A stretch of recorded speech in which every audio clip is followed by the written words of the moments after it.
we have to get started first before we get stopped. And the economy, although it's opened up, we've not really reached in terms of full potential, in terms of productivity, in terms of what we've seen with inflation to really gauge whether this is are we starting, are we slowing down? There's not enough information out yet, as not everybody is back to work yet. So we need to take that into consideration. Yes, companies are starting to get people back in. We're starting to see a little bit of inflation. But if we looked at the last numbers with inflation, it only ended up going up in a 2-month time span. And I foresee when this starts slowing down, when the economy has heated up and then it starts slowing down, that we're going to have a much longer protracted inflation coming in there. And that's going to be anywhere between 6 and 8 months. Now, what we believe is that within the time period of 2022 to early 2023, as many others have said, we believe that that's going to be the time that the market's going to be entering a slowdown. We could be entering a recession of sorts, and that's our take on it currently. We'd also have to see moves by the Fed that are anti-inflationary moves, saying, hey, you know what, we need to start, the economy is overheating, a lot of productivity is starting to go up, and we need something to really start to slow it down. Fed has not cut off any of the programs, and in an anti-inflationary environment, those would be the first things to go, in my opinion. So we're not seeing that yet, and I don't foresee we're going to see that till the end of 2022. What we really have to worry about at this particular point is we see now with the Delta variant with COVID, that's starting to consume the world. And are we having this start-stop? Are we going back to mass? Are we second guessing ourselves at this particular point? When many of the moves that we made up until this point have really helped us going forward. I don't think that inflation is as much as a problem as people think it is at this point.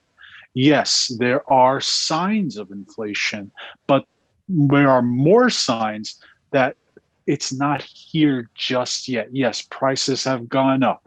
Certain productivity numbers are ensuing, but there's not enough evidence for me and my team to say, yeah, inflation is here, it's here to stay, and it's going to start, that the overall economy in the US and around the world is starting to slow down because of it. We're also at a point, are wages possibly going to go up in the future?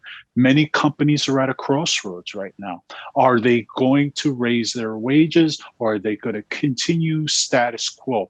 I think that they're not going to have a choice at one point, and they're just going to have to bite the bullet and start raising wages. Or, as some have already done, they're offering entitlements or enticements to to future employees, signing bonus and the like, and that could be a precursor of a wage increase. The market is a free market, and what we have to stay on top on, in my opinion, is our personal holdings. What do we own that is really going to affect us long term, 6 to 12 months in this particular case, or beyond, or 12 months and beyond, better said? Or are we really worried that we need to be in other sectors right now? Do we need to start thinking about bonds? Do we need to start thinking about more conservative utilities and the like? Because these are the holdings that tend to do well when the shifts occur. And I don't believe we're there yet. Yeah, we're going to own them anyway as a portfolio manager, but we're not there. I'm not convinced we're there. I don't think that inflation's enough to really, yeah, it's going to spook the market short term. So within the next 4 to 6 months, yeah, absolutely. We're going to see shifts, wild variations. But when have we had a market where we haven't seen these wild gyrations per se? And that's the one thing honestly gives me comfort, that we're having these variations. So then another thing we're going to ask ourselves, as we get closer and closer to Labor Day and people are starting to come back and big institutions start taking bigger positions in the market, that's really when we're going to start to see those gyrations start to move even more. So hold on tight. You haven't seen anything yet, but there's plenty of opportunity to go make money. It's funny with Bitcoin, with all the other currencies out there, there's a lot of potential in the digital currency market. But man, those gyrations we're seeing right now are unlike anything we've seen. And does that say that it's a possible crash occurring? Maybe a correction, sure, but not, I don't see this as a long-term thing. There are more and more people and institutions joining the digital currency fray, and that's going to create the upside, I believe, going for the future. So bit by bit, slowly and surely, that graph that we see, the Bitcoin and Ethereum and all those different currencies, Dogecoin and the like, they're going up and up and up. But it's it's something that it's going to really test your mettle as far as risk is concerned, in my opinion. And if you can handle the risk and the volatility, and we say stay under 5% when it comes to this currency. I mean, I've seen people throwing the proceeds of their house into something like this. And, that's a lot more risk than I would put into these particular currencies at this point.